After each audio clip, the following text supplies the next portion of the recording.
खर्राटे का प्रॉब्लम है। खर्राटे का प्रॉब्लम आपको शारीरिक व्याधि की तरफ ले जाएगा। अगर आप उससे आप अपने पार्टनर को भी साथ में अच्छा नींद नहीं आ पाएगा।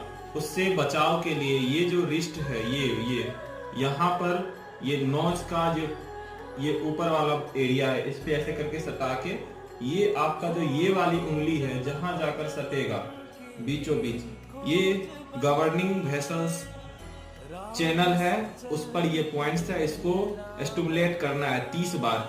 दिन में 5 से 6 बार करेंगे, कभी भी 30 बार। रात में सोने से पहले अवश्य करेंगे। इससे आपका खर्राटा का प्रॉब्लम धीरे धीरे करके खत्म हो जाएगा। ओम।